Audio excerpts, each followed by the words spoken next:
Muy buenas tardes. Good afternoon.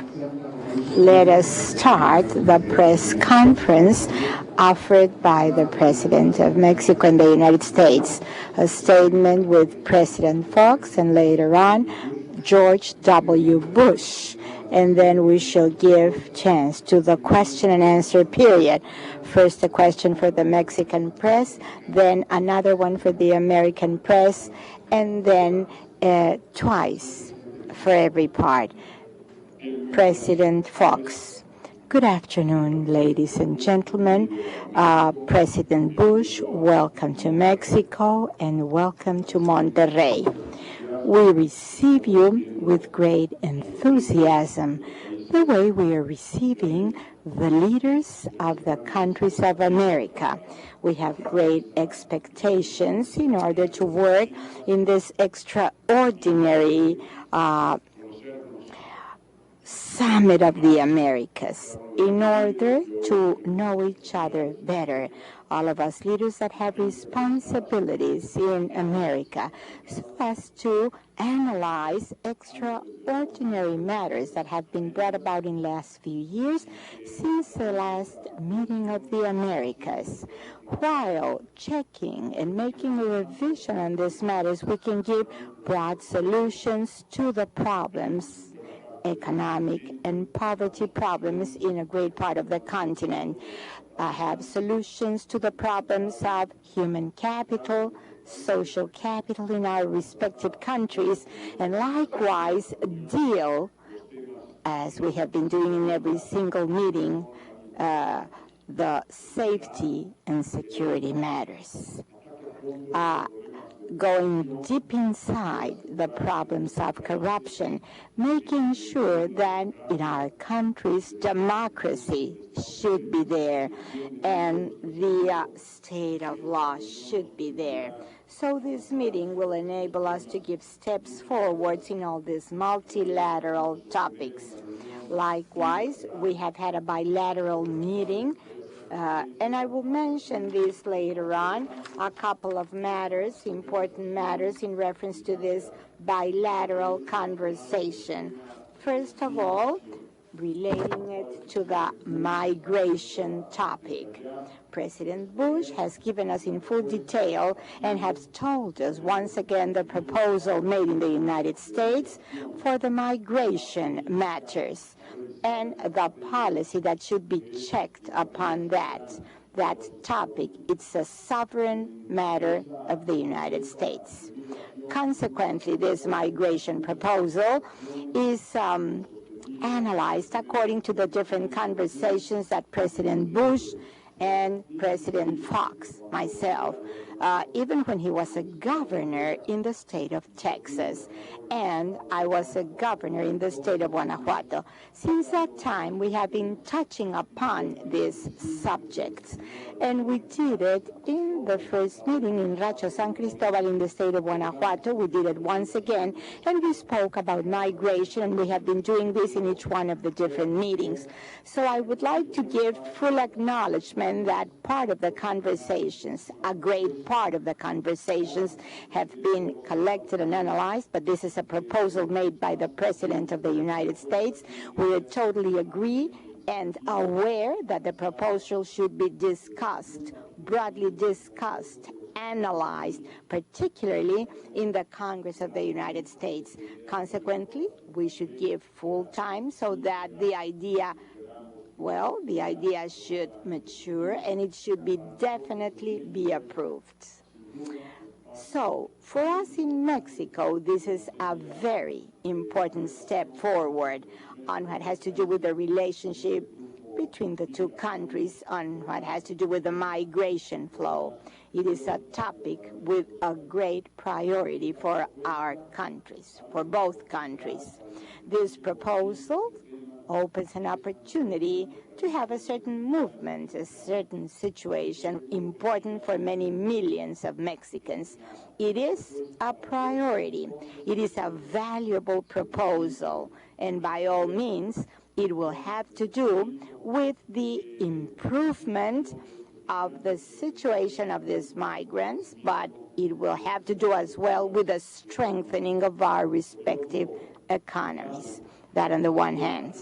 On the other, the topic that we have been dealing with is the Initiative of North America, by means of which both governments want to work with very specific objectives so as to create a greater economic growth, increase productivity and competitiveness within the region through the reduction of costs and facilitating trade flows, promoting development of common markets in different specific sectors. And it has as an objective to establish a security regional framework protecting Mexico, United States, and Canada from terrorism. Several tables, working tables, analyze the normalization of different standards within the market in automobile, food, agriculture products, construction materials, and consumption goods. Likewise, there's a table that has to do with trade and services.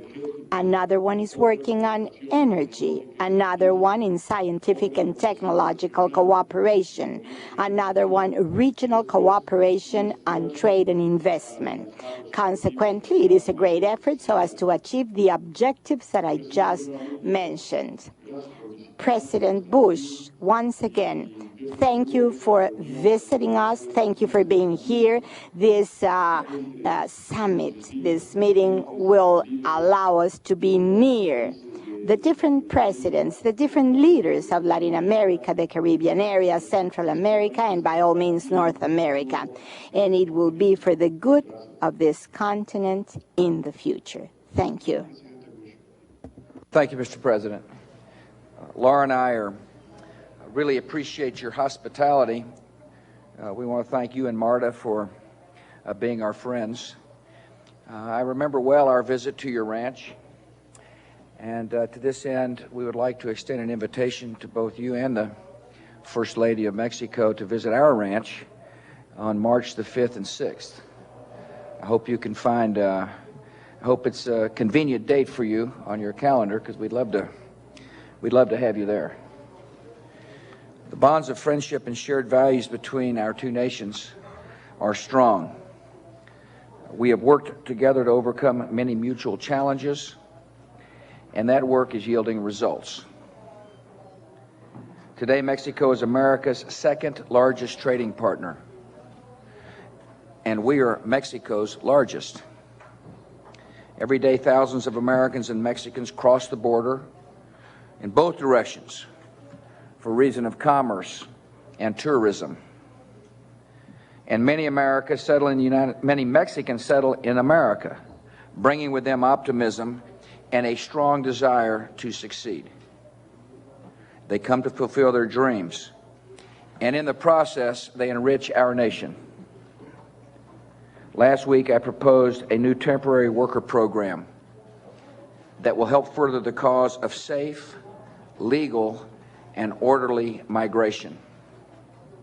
This temporary worker program will match willing foreign workers with willing American employers when no Americans can be found to fill the jobs. Under this program, undocumented workers currently in the United States will be able to come out of the shadows and establish legal identities. All participants in the program will be issued a temporary worker card that will allow them to travel back and forth between their home and the United States without fear of being denied re-entry into our country. This plan is not amnesty, placing undocumented workers on the automatic path of citizenship. I oppose amnesty because it encourages the violation of our laws and perpetuates illegal immigration. My proposal expects that most temporary workers will eventually return permanently to their home countries when the period of work that I will be negotiating with the Congress has expired. And I think it's important to give financial incentives to those workers in order for them to make the decision to return home permanently. I'll work with President Fox and other leaders on a plan to give temporary workers credit in their home country's retirement system for the time they worked in the United States. I support making it easier for temporary workers to contribute a portion of their earnings to tax-preferred savings accounts, money they can collect as they return to their native countries. Under this program, the United States will benefit from the honest labor of foreign workers. Our neighbors will benefit as productive citizens return home with money to invest and to spend in their own nation's economy. This program will be more humane to workers, and will live up to the highest ideals of our nations. While my nation benefits from the dreams that newcomers bring to America, I believe that people should be better able to achieve their dreams at their own home. The best way in the long term to reduce the pressures that create illegal immigration is to expand economic opportunity in countries at both ends of an immigrant's journey. This is why President Fox and I are committed to free and fair trade. We've seen it lift both our nations and our economies. Since 1994, trade between our two countries has grown from $100 billion to $232 billion. We will continue to work together and with Canada to enhance North American prosperity and security. We're also working to reduce the cost of sending money home to families and local communities. These remittances exceed $10 billion per year, but the cost of such transfers reduces the amount of money that hardworking people can return to their families. Our two countries have made it a priority to keep hard-earned money in the hands of those who need it most. In recent years, our efforts under our U.S.-Mexico Partnership for Prosperity initiative have reduced the cost of remittances by almost 60%. 2 years ago in this city, world leaders agreed on a vision to expand opportunity and spread prosperity throughout the hemisphere. With this year's special summit, we continue to put that vision into action.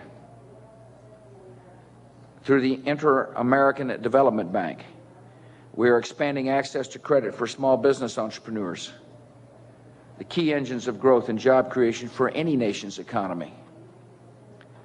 We're helping nations improve their legal systems to protect property rights so that owners can use their property as collateral to finance the purchase of a home or to start a business. We're investing in the health and education of our peoples,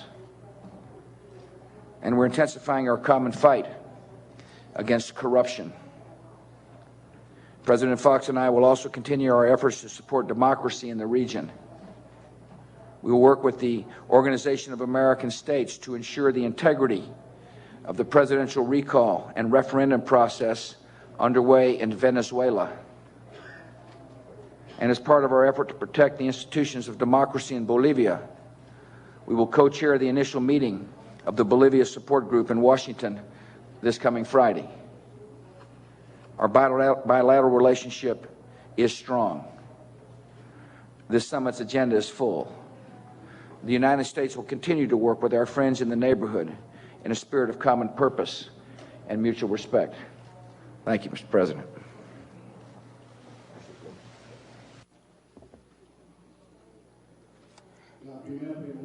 First question for the Mexican press, Yvonne Melgar from the Reforma.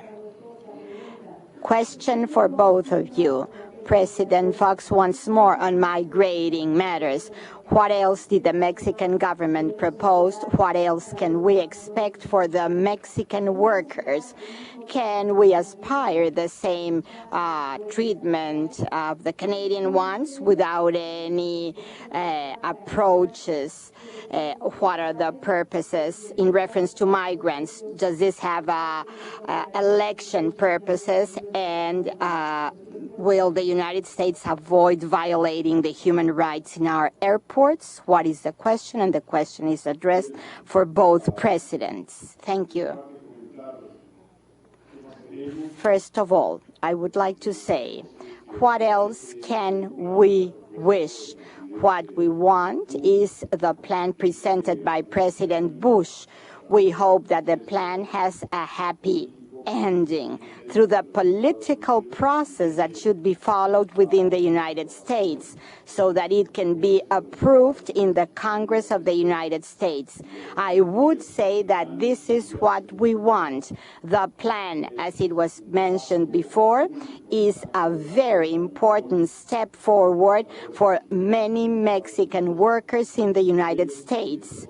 Those that have the direct benefit of this will recognize and acknowledge this proposal that has a great importance for them. Not only because they can see that their labor rights and their human rights are completely respected there, but there is a human face on this proposal, a human face that has to do with the families of these workers.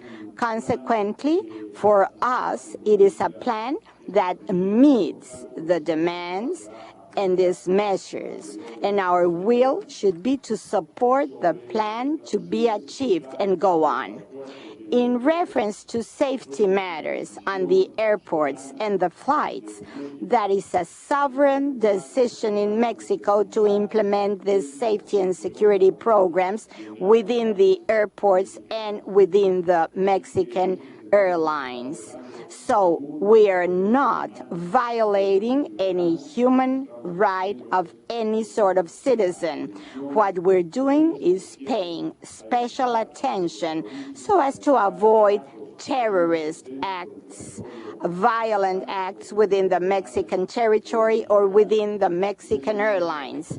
And in this same approach, we mention that there is no direct intervention of no official personnel, policemen, agents, direct intervention, direct participation in operations that have to do with the assurance of these tasks within the Mexican airports or within the Mexican airlines. What we do have is a participation and an exchange with the personnel, the liaison personnel, the link personnel for security. We exchange information so as to do our work much better. We reject any other sort of information, different information that has been brought about that in these activities, well, we can state that only Mexican personnel participates, agents of the airlines or agents of security here in Mexico. Thus, there's no intervention in the direct operation of any other official agent from abroad. It is the liaison officers, the link officers. We exchange information the way we agreed upon with President Bush since the beginning of our conversations in Rancho San Cristobal. And we have a mutual trust. That's the way we started, so that the security and safety institutions would trust each other. They could have an exchange of information and they could be very, very efficient in their work. Never before had we reached efficiency level fighting organized crime, guaranteeing the security and safety of the different passengers, stopping, let's say, loads of drug trafficking, the way we have been achieving this in the last few years based upon mutual trust and based on this coordinated work between the two parts. Cooperation that we've achieved between our two countries. You've just articulated that level of cooperation in a way that I don't think I ever could. So that's my answer to the second question you asked. My answer to the first question you asked is that I proposed this change in immigration law because I think it is the right thing to do. It recognizes the reality of our country. The President and I talked about whether or not, the ramifications of this initiative to Mexico. Look, the migration policy applies to all foreign workers, but the truth of the matter is the vast majority of foreign workers in America are from Mexico. We know that in Texas very well. And as I repeat to you that this is, these workers are of benefit to my country. These are hardworking, decent, honorable people that are in our country because to fill jobs that others won't take, on the one hand, and also to make a living, to put money, to get money and to send money back to their families. There is a deep human desire for a mother or a father to provide for his or her family. And that's how I view the motivations of good, decent Mexican citizens working in our country. And it seems like to me it makes sense to have laws that treat people with respect. We are a country of law. Rule of law is important in America. And therefore, we ought to not have a system that is based upon a undocumented underclass, but a system that is based upon law. And so you said something about politics. Yeah, there's politics involved. But the reason I made, and there will be politics probably involved in whether or not it passes Congress, but the reason I proposed the initiative is because it is the right thing for America to do. First question for the American Press goes to Scott Linlaw with the Associated Press. Thank you, Mr. President. President Fox, my question's about Iraq. The death toll in Iraq, the American death toll, is approaching 500. I wonder whether you have any reservations now about whether that toll was worth it to achieve your objectives in Iraq and the Middle East. President Fox, you had a disagreement with the President going into the war. I wonder whether you aired that out during your meeting just now, whether you now see eye to eye on post-war Iraq. Thank you. Yeah. A democratic, free Iraq is in the national interests of our country. A free country in the midst of the Middle East will make America more secure. As a matter of fact, make any country more secure. And the decision I made was a tough decision. We've had discussions prior to the decision and after the decision. Vicente Fox is a good enough friend for him to be able to express his opinion to me without the loss of friendship. And he didn't agree with the decision I made. But the decision I made was the right one for America. And history will prove it's the right one for the world. And we will stay the course until the job is done. And the job is getting done. Iraq is more free every day. Citizens are beginning, the lives of the citizens are improving every day. And one thing is for certain, there won't be any more mass graves and torture rooms and rape rooms. The tyrant will no longer come back to threaten the Iraqi people.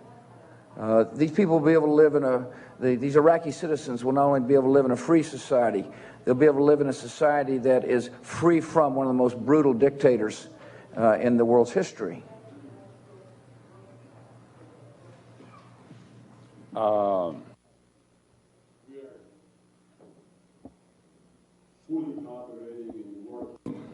As a democratic nation, to meet the challenge of terrorism, to make sure that terrorism is eradicated from the face of this world.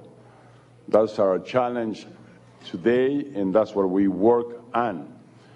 And this is why we congratulate U.S. government that they withheld Saddam Hussein, and he will be taken to trial, to judgment. We fully support that, and we congratulate President Bush and United States for that very important accomplishment, which is for the better of all nations, all families, all people in the world, that we want to live in peace without terrorism. La segunda y última pregunta. Second and last question for the Mexican Press, Sara Pablo from Radio Formula. Good afternoon, Sara Pablo is my name. My question is addressed for both presidents. If you can really talk about a free trade agreement plus North America between Mexico, United States, and Canada in the midst of all the problems of commercial exchange, such as transportation, food, agricultural sector. Second question, can you achieve a free trade agreement of the Americas with the opposition of many countries such as Brazil and Venezuela? Well, in the case of a free trade agreement of North America, we have clearly pointed out many a time that it has been successful for Mexico. We are very much satisfied with what has been achieved, in the last 10 years. Mexico is the 9th economy in the world. It has enabled Mexico to have the size of the 7th power for exports in the world, and a per capita income going beyond, let's say, $6,000, the highest in Latin America.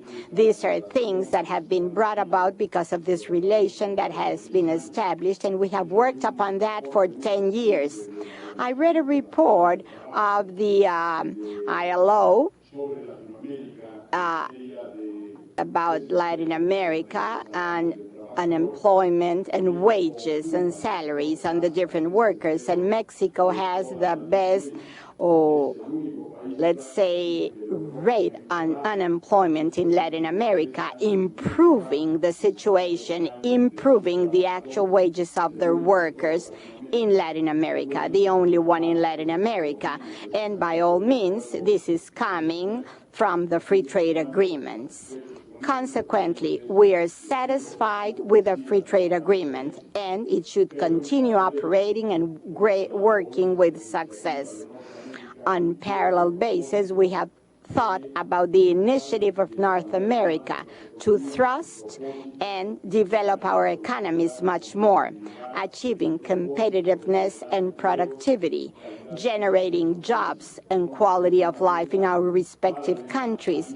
It is a parallel and additional pathway, and as President Bush already mentioned in reference to the Association for Prosperity, the document known as Partnership for Prosperity. That's the name of the document.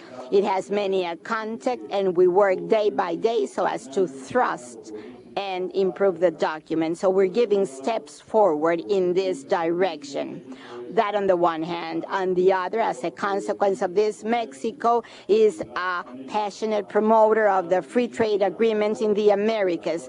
We're totally in favor of the free trade agreement for the American continent, by all means.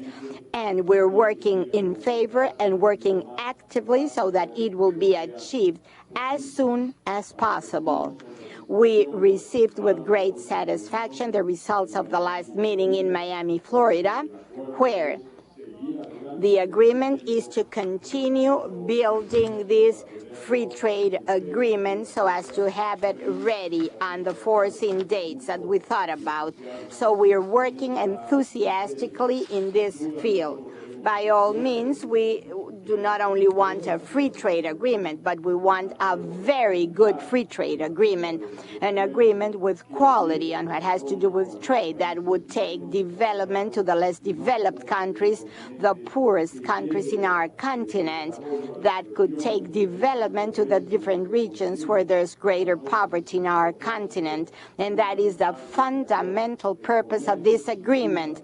Trade promotes development, undoubtedly. Trade undoubtedly promotes the reduction of poverty, and trade and relations amongst countries promote human capital. So we are absolutely in favor of thrusting and supporting this agreement. It's helped America, it's helped Mexico, it's helped Canada, and I think we need to move the process forward. The President and I discussed that earlier today with the North American Initiative. The President's absolutely right. The best way to eradicate poverty is to encourage trade between nations. Trade gives people hope, provides opportunity. Obviously, that must be coupled with anti-corruption measures, like the President has done here in Mexico. It must be coupled with good education measures. At this meeting, we're going to talk about ways to get capital into the hands of the entrepreneurial classes of respective countries. But without trade, it's going to be hard for some people to find opportunity. And so I hope those who have expressed some opposition about the free trade agreement of the Americas look at the facts. And the fact is that NAFTA has lifted lives, and ended poverty in some parts of in our neighborhood. And to this end, the United States will not only push for the free trade agreement with America, we will continue trade agreements with countries like Chile. We just concluded one with Chile, but with the Central American countries and Andean countries. We believe in trade. We believe it's in the interest of the neighborhood that we trade freely. The second question for the American press goes to Adam Intos with Reuters. Thank you, President Fox. President Bush, is it true, as your former Treasury Secretary Paul O'Neill says, that you started planning for the invasion of Iraq within days of your inauguration? Do you feel betrayed, and should he have released those documents? First, let me say I appreciate former Secretary O'Neill's service to our country. We worked together during some difficult times. We worked together when the country was in recession, and now we're coming out of recession, which is positive news. We worked together when America was attacked on September the 11th, which changed how I viewed the world. September the 11th made me realize that America was no longer protected by oceans, and we had to take threats very seriously, no matter where they may be materializing. And no, the stated policy of my administration towards Saddam Hussein was very clear. Like the previous administration, we were for regime change. And in the initial stages of the administration, as you might remember, we were dealing with desert badger or flyovers and fly-betweens and looks. And so we were fashioning policy along those lines, and then all of a sudden September the 11th hit. And as the President of the United States, my most solemn obligation is to protect the security of the American people. That's to me, that's the most solemn thing an American president or any president must do. And I took that duty very seriously. And as you know, not only did we deal with the Taliban, we gave, working through the United Nations and working through the international community, we made it clear that Saddam Hussein should disarm. And like he had done with a lot of previous resolutions, he ignored the world's demands, and now he's no longer in power, and the world is better for it. The Iraqi people are better for it. America's better for it. Mexico's better for it. The world is more peaceful as a result of Saddam Hussein not being in power. And the task at hand, Mr. President, and he knows this fully well, is to make sure that the aspirations of the Iraqi people are allowed to flourish. And we'll get there. It's a tough task right now. It's hard work. But we've done hard work in the past, and a free Iraq is going to be in the world's interest. Thank you very much. Muchas gracias, señores presidentes. Buenas tardes. Thank you, Mr. President. Good afternoon. Please remain in your seats while the presidents come out and the different